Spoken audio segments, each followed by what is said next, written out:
morning. Good morning. Hope we have some more people joining us. So today we are finishing up our discussion on women in Buddhism. And since we had to, cram women in Hinduism into one day last week, we tried to do a little bit of review on Tuesday, along with some compare and contrast. But again, it's a lot of information. It's just a ton of information, a lot of terminology. So I want to spend some time just reviewing that before we wrap up the few remaining things that I wanted to discuss. So let's start off with questions. Review, it can be about women in Hinduism, it could be about women in Buddhism, it could just be about the traditions themselves if you're still trying to get a handle on certain aspects of them. So welcome everyone. Good morning. Good morning. We're doing questions for review. There we go. Okay. Were there more female leaders under Buddhism? Yes, good. Okay, so even though we encountered, or we inevitably are going to encounter aspects of misogyny, just by virtue of the fact that these religious traditions exist in patriarchal societies, right? Even if the religions themselves may say different things or imply different things about the capacities, the spiritual capacities of people based on their gender. And so this obviously impacts leadership roles because, as we discussed, in both Hinduism and Buddhism, there are some implications merely about being born into the body of a female in terms of what sort of karma you have accumulated, right? Which of course is going to have implications about how close you are to reaching enlightenment, whether that be moksha in Hinduism or nirvana in Buddhism. And so what we might ask is that if we see a vast difference in gendered leadership, right? If we see far more women able to be leaders in a particular tradition, that might be, right, hopefully related to something in the tradition itself. And so, yeah, we absolutely do not see a lot of female leaders in the Hindu tradition. And if they are very much, sort of acknowledged, it would be in terms of like a small scale yogi, who has dedicated practitioners, not sort of any institutional authoritative position. So this is Sophie. She's being very cuddly this morning. So she, I think, wants to join us. We're talking about Buddhism. Maybe you were reincarnated as something else before. Black cats, right? They have all sorts of mythology wrapped up with that. So who knows what your deal is? All right. So we might then ask, right, if we see more women in Buddhist leadership roles. Does anyone know? Right? I see Selena's posing it as a question. Does anyone know? Are there more women in leadership roles in Buddhism than in Hinduism? Yes or no? You can take a guess. 50-50 chance of getting it right. Selena's guessing no. Actually, there are more female leaders in the Buddhist tradition than we see historically in various branches of the Hindu tradition.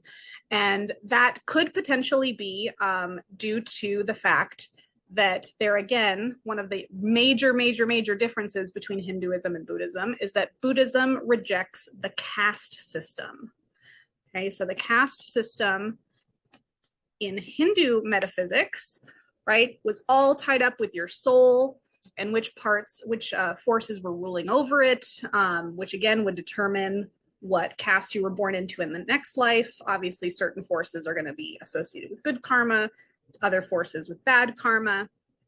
So again, being born merely as a female means you're already at the very lowest caste. So that system is not acknowledged at all in the Buddhist tradition. But again, they still exist in patriarchal societies. So what ends up happening, interestingly, throughout history is that a lot of women ended up joining Buddhist monasteries as pretty much the only socially acceptable way of avoiding marriage, right? And so we see more women entering into that monastic sort of lifestyle in the Buddhist tradition than we see throughout the history of the Hindu tradition. And then over the course of time and history, as various traditions have tried to be more inclusive, Buddhism has done a lot of work to reconcile its philosophies with its actual equity, right? So, of course, throughout the history of Buddhism, there's going to be far more males in leadership roles, and we saw those special rules for nuns on Tuesday, right? So you can get a sense of why that is. But again, they're trying to actively change that, including there are some of the largest Buddhist monasteries today are largely women. And I actually got to spend time at one of those in Taiwan, which we can talk about later today. Give you some firsthand anecdotes of some of the gender dynamics, which I thought were interesting. But they have a lot more what they're going to call Bodhisattvas. And these are individuals who are seen as having achieved enlightenment or very close to achieving enlightenment, but intentionally postpone achieving nirvana so that they can stay behind and help others, right? And so monastic nuns there are a lot of female bodhisattvas in the history of Buddhism, right? Where we don't see as many female yogis acknowledged in the history of Hinduism. Good. Okay, so we have more female leadership. Celia, you also mentioned enlightenment. Yes, enlightenment means two very different things in Hinduism and Buddhism. Can you remember what that difference is, Celia? Very good. Yeah, Hinduism has the soul, the true self, your Atman, which is one with the ultimate reality, Brahman, and that's what gets reincarnated. So Buddhism doesn't have that. They have the concept of anatta, or not self, which I believe we spoke about on Tuesday, but I'm also covering this in my Eastern philosophy class, so I could be misremembering. Did we talk about this yet?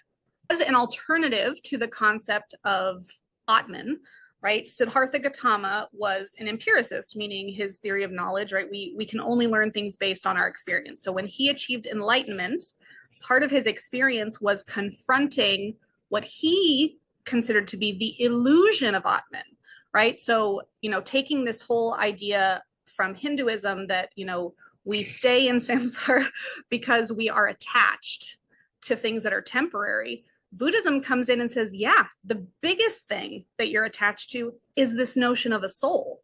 And that is the biggest illusion, right? And so that's what not self means. It doesn't mean that you have no self. There are things that make up, our conception of who we are. But all of those things are temporary. Every single aspect of who you are that you can experience, according to the Buddha, is temporary, right? So this was the other big realization, right, that sets them apart and ends up being why their metaphysics implies such different things, right? Because there is no sort of unified self. That is all an illusion. So our sense of self is really empty, not of meaning, but just of anything permanent, right? So the meaning could be whatever you want in that particular instance in the present, but that's all Maya, right? That's all an illusion.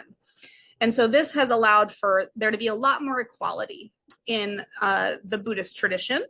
Of course, as I mentioned, some of this ends up taking the form of, women be sexually liberated, and then there's a male guru who takes advantage of that or something like this.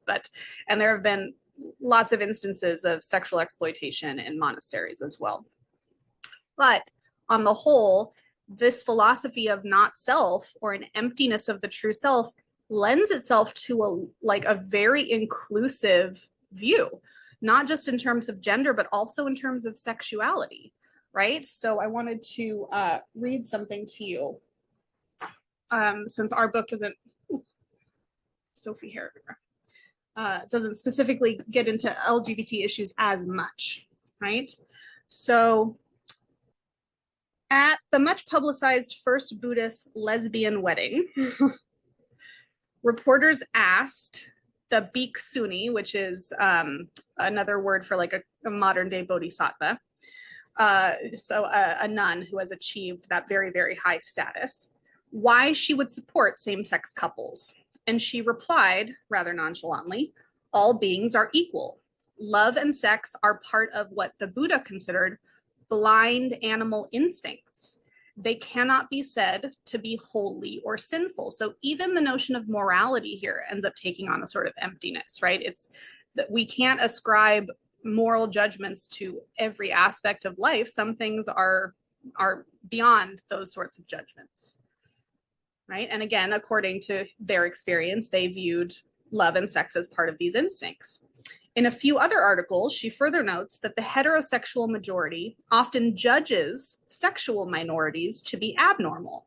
But from the Buddhist point of view, the condition of the majority is not necessarily normal, right? So we shouldn't just be going on what society is telling us is normal. That is definitely a core aspect of Buddhism, right? Moving away from the illusions of Maya, that stuff is the most true.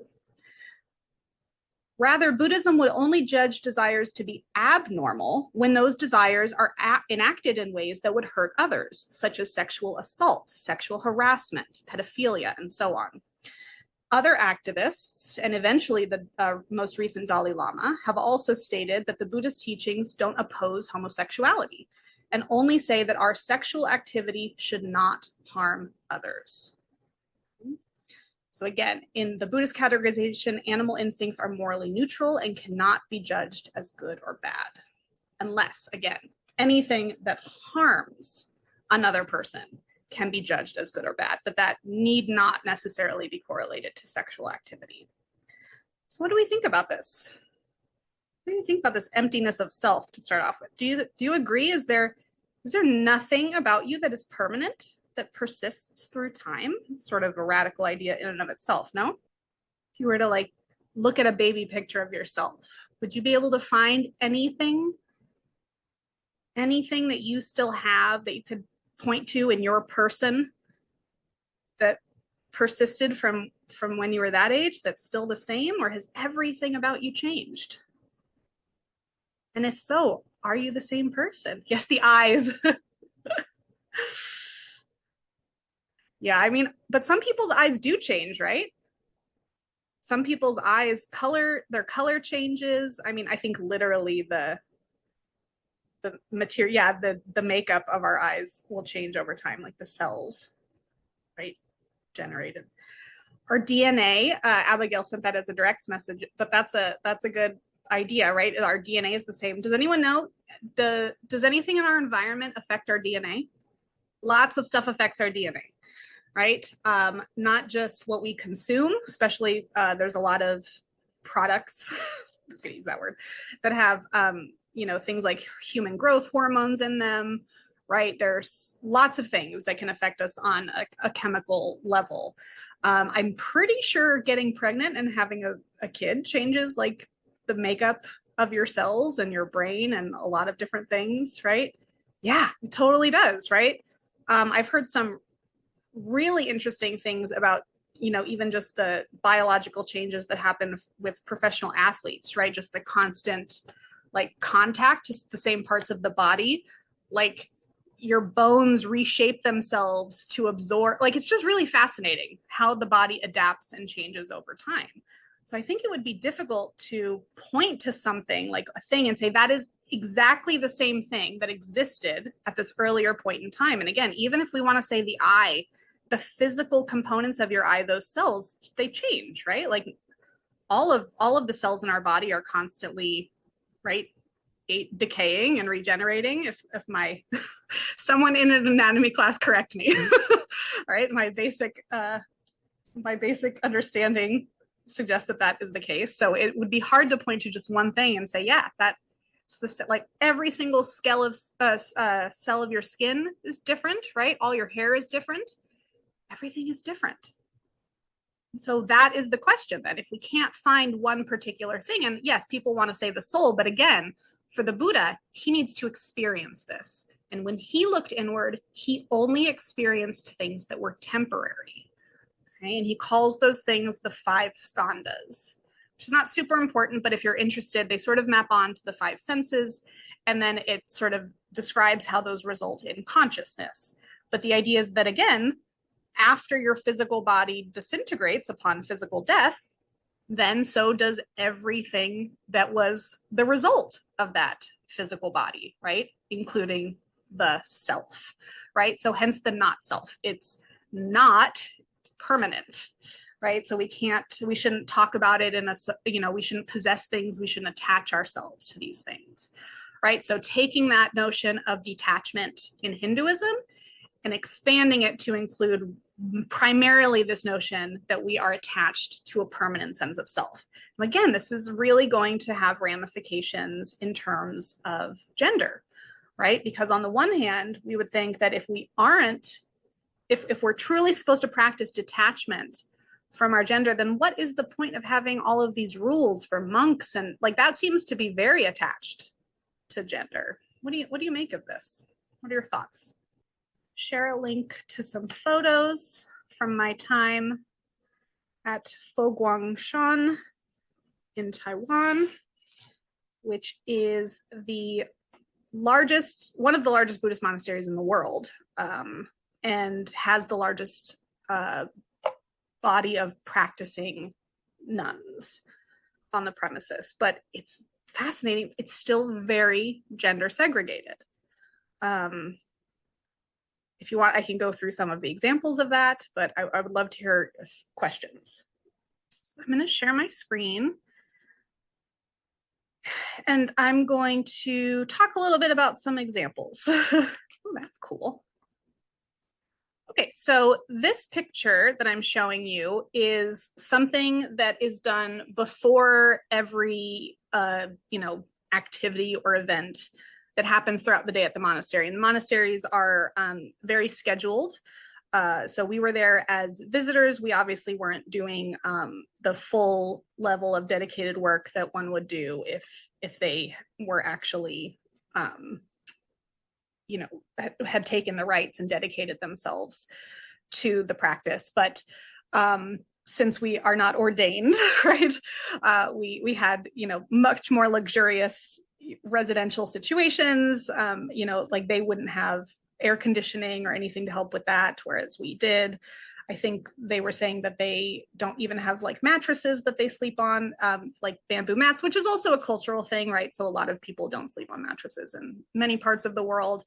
But again, like denying yourself certain elements of luxury and comfort, right? That we might overindulge in as part of that moving away from society. But one thing you have to do before every social gathering, right, things that you do together as a group, is you have to line up and then you walk together in sync. But you'll notice that the line is segregated, not just by gender or biological sex in this case, but also by height.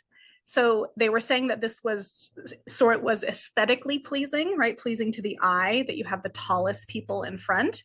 But really, it's not the tallest people, it's the tallest men first, and then tall to short again, women. And I remember asking them very clearly, like, if, there is no true self, like, why is this important? Why is it important that the females, the women are always at the back of the line? Why couldn't, you just have everyone arranged by height if that was really the point? And their response was just the other way, like, why are you making the front of the line so meaningful? And I was very dissatisfied by that answer. But what do you think? Am I making too much about who's at the front of the line and who's at the back of the line? Am I attaching myself to things? It's okay to have opinions. Maybe just a little what, Celia? Like a social convention, right? So it doesn't like objectively mean anything. But for me, like, given what it happens to mean in society, like, right, the choice. So for my interpretation of Buddhism, right, if you're supposed to be aiming towards nirvana, you're supposed to be detaching yourself from Maya for the purpose of not contributing to the suffering anymore, right? That's the whole motivation for escaping Maya in both Hinduism and Buddhism, is that the problem with staying attached to things in Maya is that because they're temporary, it results in suffering, right? That's what makes that attachment problematic. And so the goal really is, just like they were saying in terms of sexuality, the problem really only comes in when it becomes harmful. And to me, things like this they have harmful consequences, right? Like deciding to always put certain people at the, in a certain place, like that to me has harmful consequences. So I struggle to reconcile the two. Here is height important in Buddhism. Again, there's an aesthetic, right? There's a lot of value for how things look, right? Incorporating natural beauty and appreciation for those elements in life. But honestly, like, the rules at any monastery are determined by whoever is running the monastery, right? So if it's important to that person, my guess is that it's going to be an important consideration for the group. I mean, it does look nice when everyone's like in a row, but again, if that was really the aim, then it should be, right, one's gender shouldn't have anything to do with it. So same too again. Males always, of course, if they're lined up in front, that means they always enter rooms first. And dining at, let me see if I have a picture of that actually. Dining at, oh yeah, oh no, that's the tea. Sorry, then there's some meditation practices, character writing. Okay, here are the meals. So here we have a typical meal where you will file in if you are the practicing individual, and all meals are completed in their entirety in silence. So the people who are serving the meals are typically what we would call lay people, meaning that they are practitioners of Buddhism who have not been ordained, and right, but they live out in society, they have families, and they work other jobs, but part of their dedication to the tradition is supporting the monastery, right? So all of the food that monasteries consume is donated.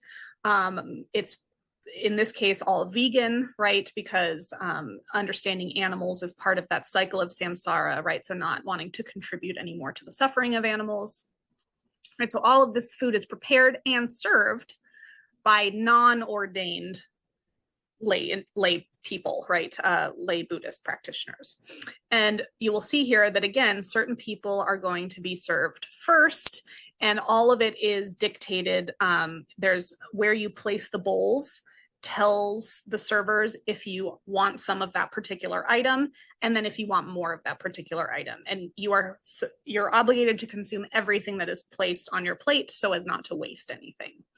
So again, all of this is done in silence, but men do get served first, right? So again, it's like if you're going to be making those distinctions, I'm not sure why they need to be gendered in that way. And again, men would sit in one row, women would sit behind them, which is something we're going to see in a lot of temple worship in later traditions, because women's bodies, again, are viewed as distractions. So they need to be behind the male gaze so that the men can focus on their spirituality, right? So there's still a lot of problems in terms of egalitarian practice, right? So you're asking what time do they typically eat? So, right, 3 meals a day. I would have to look back at the schedule, but we had dinners before sundown, and they're also up very early. They're doing a lot of work and maintaining of the property, and then their studies. I saw them getting up each morning. They have like communal showers, and they would they shave their heads when they're ordained. So they're, people freshening up their shave in the morning. And, everyone dresses the same in the same robes. And then, you go off and you do the various activities. One thing I will say though, was I was amazed at the variety of practices one could do that could be done in terms of meditation, right? So we did meditation through a tea ceremony, meditation through writing. So I typically think like the only encounter I had with meditation before was like seated meditation, but there's walking meditation too. And so there's lots of really fascinating things. If you ever have a chance to, experience other traditions, it's really worth your time, in my opinion. Although there were some people who did not want to participate when we went to the temple, and we were offered the opportunity to do some chants. It was a very beautiful temple. Right, so all of these are individual candles lit, and then on the wall, you can't see it here, is a triple Buddha, so 3 giant statues of the Buddha that represent different aspects. But so here we're sitting and reading. So again, people chose not to participate in that. I think if there's any other relevant things from this. But yeah, interesting experience.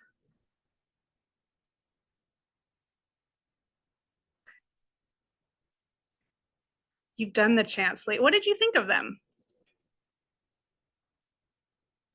Temple's really beautiful. I also, I think this is why the arts are so important in religious traditions, especially music. There's something about whether it be chanting or hymns or, whatever it is, but there's something very spiritual about the sounds, right, that we make in communion with one another that yeah, it's always beautiful, I think.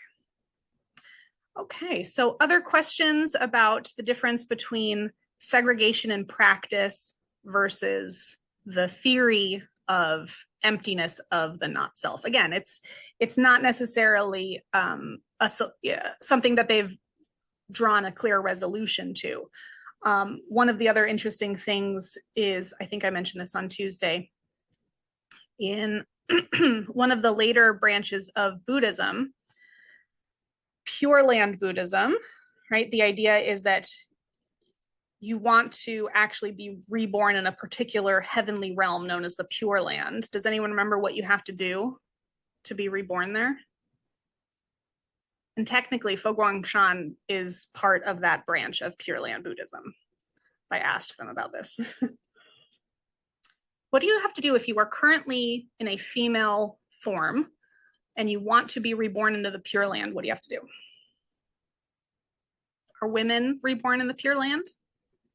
So again, seems potentially, if not definitely, problematic, right? Why is the female body, again, so associated with sin and, lack of value or worth to be present in the heavenly realm? And so again, I asked in front of one of the portraits, which had, all what looked like pretty much all male figures in the Pure Land. And the idea was, again, that they no longer say that you have to do that, but they've chosen to opt to ignore that particular part of the tradition. And again, there's good reason to. It doesn't conform to the not self view, but I worry sometimes when we just pick and choose which ones we want.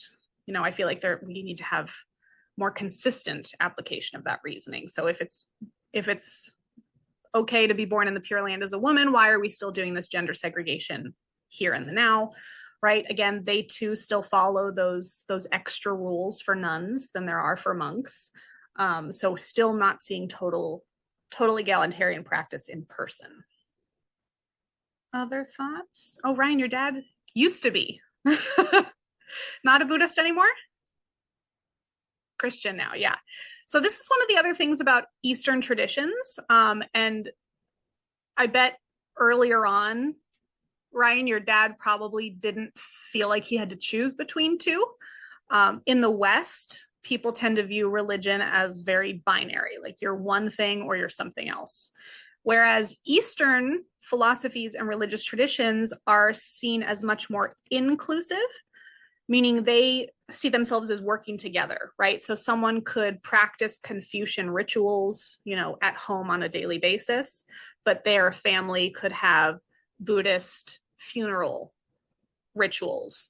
And then they could have a Christian wedding, right? So the idea is like that is not seen as inconsistent in those traditions. They're each seen as sort of ruling over or being relevant to a different part of life. Yeah, so interesting. So I have very limited secondary knowledge of that. Are there any details that you recall that you'd be willing? Sure. Can I just ask, do you remember if there were like any different, since our class is about gender, were there any rules that were different for men versus women? Yeah. And when we get into Judaism, I mean, for like immediate family members, the official rules can last up to a year for what I think this is a really great demonstration of the psychological value that is added by religious tradition. Yes. So that is also very problematic and is common in actually going back to Hinduism as well. I spent some time in Bali, which is the only Hindu practicing island in Indonesia, or I should say predominantly Hindu. Most of them are Muslim practicing. And the practices here are very interesting, and a lot of it is tied to indigenous traditions, but also about menstruation, right? So menstruation, not surprisingly, historically and religiously considered unclean. So when I went to a temple, there is a giant sign out front. I don't know if I'll be able to find a picture of it before class is up, but I will find it and I will show it to you all. And it has a list of all of the women who are not allowed in, right? So anything between menstruation and having had a child, you know, within a certain period of time, you know, none of that is permitted, and all of it is seen as unholy and sacrosanct to the sacred grounds. Yeah, so it doesn't surprise me that those similar types of rules would unfortunately extend to other sacred rituals like burial, which is really unfortunate. If someone was not able to go to their own, you know, loved ones, that's really unfortunate. Unfortunately, the reality is that because historically men have been the ones who are primarily employed outside the home and doing most of the caretaking, women tend to be seen as financial burdens, hence the dowry in Hinduism, right? And the dowry deaths if a female's family couldn't afford to pay it. Hence the practice of sati in Hinduism, where the widow is supposed to throw herself on her husband's funeral pyre so as not to be a burden to the family after his death. Most of the people who are poor in India and Hindu parts of the world are older women. Women who do not have sons who are able or willing to care for them and whose male spouses are no longer able to care for them. So while they're not seen as unholy or unclean in terms of sacred spaces, they're definitely outcast in other serious ways. Other thoughts. I'm going to see if I can find that photo. Here we are. So those who are not allowed to enter the temple are ladies who are pregnant, ladies whose children have not gotten their first teeth. So how long is that? When do kids start getting their first teeth? Like 1 year old? I don't have kids. Someone with kids tell me. Right? So you have to wait a year at least. Children whose first teeth have not fallen out yet. So that's even longer. Interesting. I didn't realize that it was about spirit presence. So this is something that is interesting about Buddhism, especially as it moves throughout the world and merges with ancient Chinese traditions, which we're going to learn about next week. Those are very ancestral based and spirit based traditions, in the sense that you have to kind of work with spirits in order to get things done. And so you're going to see that deeply embedded in traditional Chinese medicine and balancing energies. And so I wonder if that's something similar happening here with the teeth. Interesting. Yeah. So again, my reference is Judaism. And so I know that in the Abrahamic traditions, a lot of the rules around food were based in what was hygienic, right? And so what I think we're seeing are like religious explanations and justifications for things that would cause a problem. Like the reason you're not supposed to do that, even if regardless of what you think about spirits, like you're still going to be attracting wild animals if you leave food out, right? Like there are other things that would make those rules make sense. Especially if you're leaving the house open, you don't want to attract a bunch of wild animals into the house, was my original thought, right? Like that makes sense regardless of spirits. So I wonder if we're seeing some similar mythos here as well. Interesting. Okay, and then just for those last couple rules, right? Ladies during their period, devotees getting impure due death. Not sure. Like maybe if they're sick. And then those not wearing traditional cloth. So everyone had to wear a sarong, including the men. Right. That is, we'll see that be a difference in terms of Abrahamic traditions. Not all of them, but we will see more constraints on what parts of the female body can be shown in sacred spaces. So like if you ever go to visit the Vatican, right, like men can wear shorts, but women's bottom lengths tend to be policed a bit more, as do their shoulders. Okay, so we have about 3 minutes left, but otherwise I will see you on Thursday of next week.